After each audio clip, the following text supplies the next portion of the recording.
Welcome to বিজ্ঞান দিশারি YouTube channel. আমি সুপ্রভাত স্যার চলে এসেছি একটি নতুন ক্লাস নিয়ে। আজ তোমাদের সামনে হাজির করেছি মাধ্যমিক ভৌতবিজ্ঞানের সাজেশন নিয়ে। এই ভৌতবিজ্ঞানের আলো চ্যাপ্টার থেকে 1 নম্বরের এবং 2 অথবা 3 নম্বরের প্রশ্ন নিয়ে তোমাদের সামনে উপস্থাপন করেছি, যেগুলো আগামী মাধ্যমিক পরীক্ষার জন্য খুবই ইম্পর্টেন্ট। এই প্রশ্নগুলো একবার তোমরা ঝটপট দেখে নাও। এই চ্যানেলে যারা নতুন তারা সাবস্ক্রাইব করবে এবং ভালো লাগলে লাইক ও শেয়ার করবে। চলো এখন প্রশ্ন উত্তর পর্বে আসা যাক। 1 নম্বরের প্রশ্ন উত্তর নিয়ে প্রথমে বলবো। 1 নম্বর প্রশ্ন উত্তরের মধ্যে প্রথম প্রশ্নটা হলো, অবতল দর্পণের ফোকাস ও বক্রতা কেন্দ্রের মাঝে কোনো বস্তু থাকলে প্রতিবিম্ব কিরূপ হবে?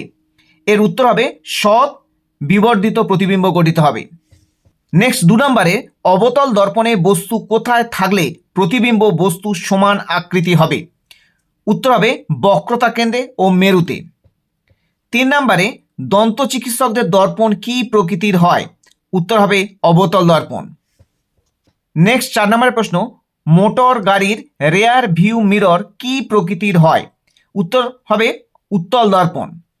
5 নম্বরের প্রশ্ন, মোটর গাড়ির হেডলাইটে কি ধরনের দর্পণ থাকে? উত্তর হবে অবতল দর্পণ। 6 নম্বরের প্রশ্ন, উত্তল দর্পণ সর্বদা কি ধরনের প্রতিবিম্ব গঠন করে? উত্তর হবে অসৎ প্রতিবিম্ব গঠন করে।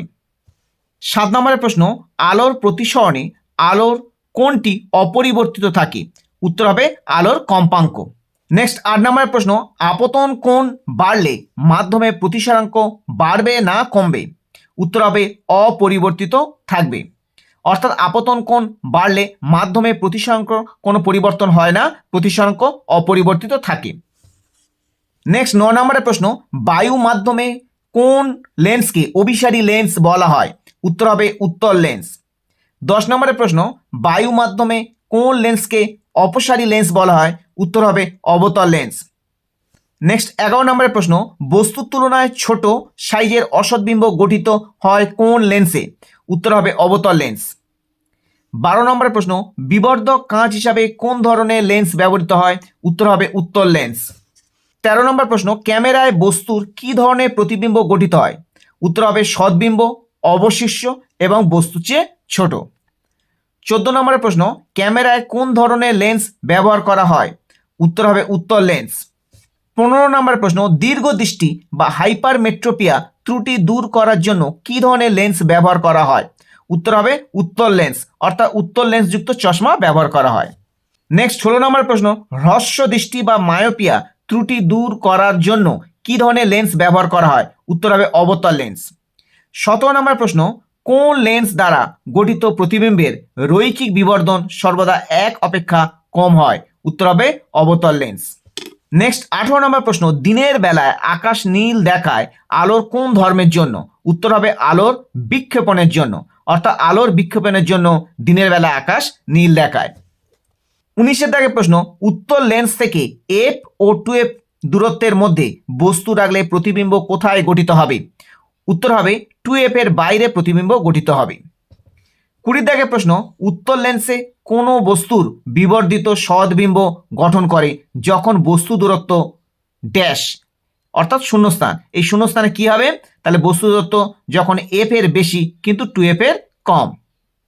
21 দাগের প্রশ্ন, উত্তল লেন্স কোনো বস্তুর বিবর্ধিত অসৎবিম্ব গঠন করে যখন বস্তু দূরত্ব ড্যাশ হয়। এই ড্যাশে কি উত্তর হবে? এফ এর কম। নেক্সট 22 দাগের প্রশ্ন, উত্তল লেন্সে কোনো বস্তুর খরবাঁকা সৎবিম্ব গঠন করে যখন বস্তু দূরত্ব ড্যাশ। এই ড্যাশে কি উত্তর হবে? না 2F এর বেশি। আলো থেকে মোট এই 22টি 1 নম্বরের প্রশ্ন দিলাম। এই প্রশ্নগুলো খুব ভালো করে মুখস্থ করবে। নেক্সট আমরা চলে আসব 2 নম্বর অথবা 3 নম্বরের প্রশ্ন।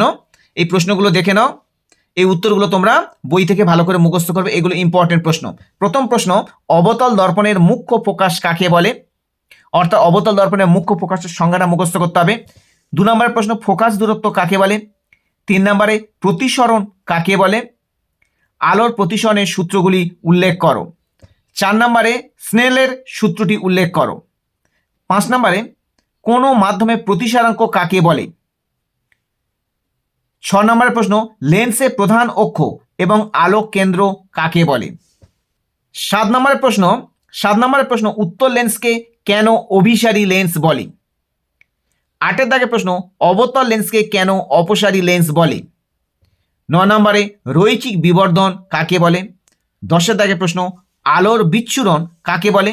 প্রিজমের সাহায্যে কিভাবে একবর্ণী ও যৌগিক আলো শনাক্ত করবে?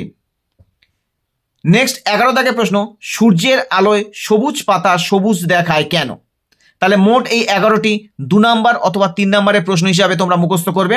তাহলে আলো চ্যাপ্টার থেকে মোট এই কটি প্রশ্ন তোমরা ভালো করে দেখে যাবে। 1 নাম্বারের প্রশ্ন 22টা এবং 2 অথবা 3 নাম্বারের প্রশ্ন মোট 11টি। এই প্রশ্নগুলো এবছর মাধ্যমিক পরীক্ষার জন্য খুবই ইম্পর্টেন্ট, সুতরাং এই প্রশ্নগুলো তোমরা খুব ভালো করে যাবে। আজ তাহলে এই পর্যন্ত, আবার দেখা হবে নতুন কোনো ভিডিও নিয়ে। তোমরা এই চ্যানেলের সাথে থাকো।